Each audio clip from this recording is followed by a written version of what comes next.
Superman Volume 2, Number 10, written and penciled by John Byrne in 1987, is a very special book for me, because it was the first Superman's comic I read in English when I was a kid, as English is not my mother tongue.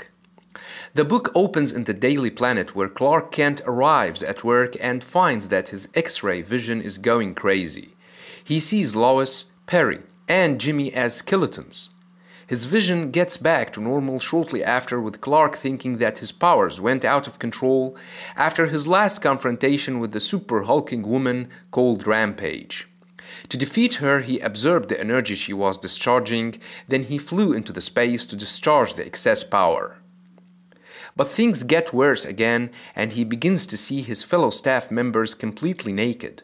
I still remember how I thought about these panels when I read this comic for the first time as a kid, and imagined how great it would be to be able to see people naked. Nasty imagination for a kid, I guess. Shortly after, Kat introduces her son Adam, but this time Clark's heat vision begins acting up, and his glasses start to melt. Realizing that he must leave, he quickly dashes out of the building.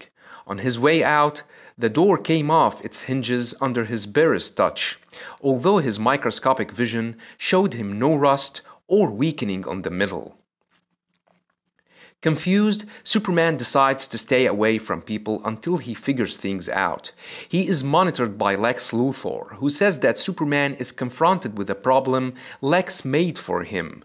With his powers running out of control, Superman will be terrified of hurting someone, and he is going to learn that the only force he cannot defeat is himself.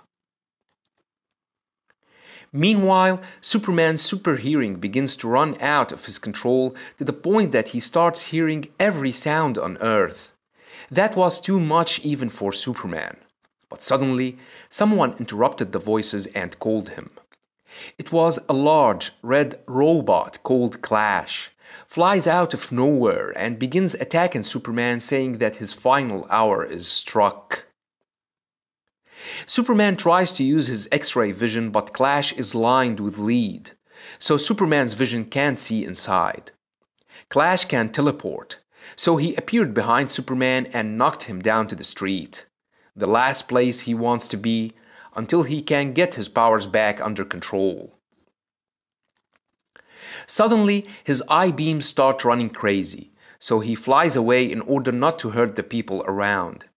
Klaash, who has a warp field surrounding him so that only Superman can see him by using his infrared vision, teleported in Superman's way. The robot's voice can only be detected by Superman's super hearing. So in other words, nobody can see or hear Klaash except Superman himself. So with his powers running out of control, Superman would look like as if he is destroying Metropolis. The battle continues with Superman breaking Klaash's grip. This time his strength went out of control, so he sent the robot flying and penetrating into a building, where the workers in these offices have evacuated. Klaash, however, teleported again and this time tossed Superman towards the people, but he managed to dodge them before going through a car.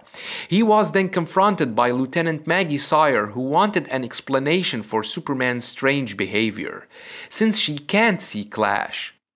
At that moment, Klaash appears from nowhere and holds Superman, who starts shooting heat beams and almost hits Maggie, who thought that Superman wanted to kill her, so she gave her orders to blast him.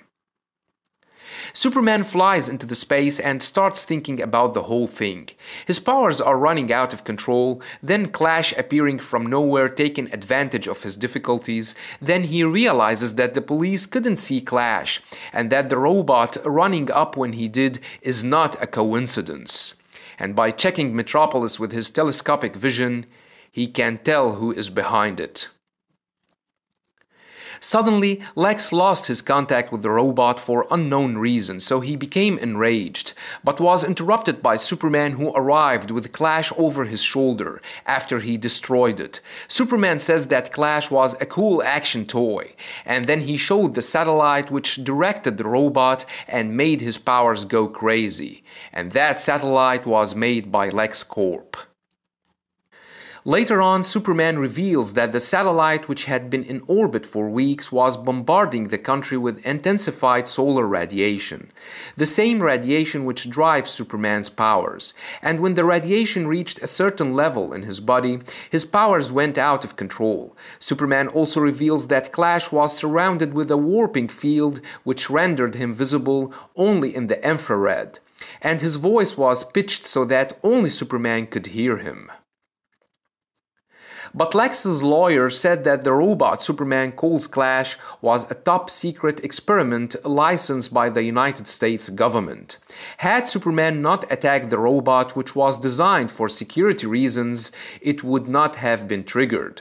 But Lex is not going to bring any charges against Superman and will accept full responsibility for the damage the battle caused. Maggie didn't buy Lex's story and confronted him, saying that she never liked him because he is a nasty user. And from now on, she is going to be watching every move he makes, and sooner or later, he will be busted. So that was the story of Superman's powers running out of control, which I think should turn into an animated film that captures John Byrne's amazing artwork. Hope you liked the video. Don't forget to subscribe, share and like. Thanks for watching and have a nice one.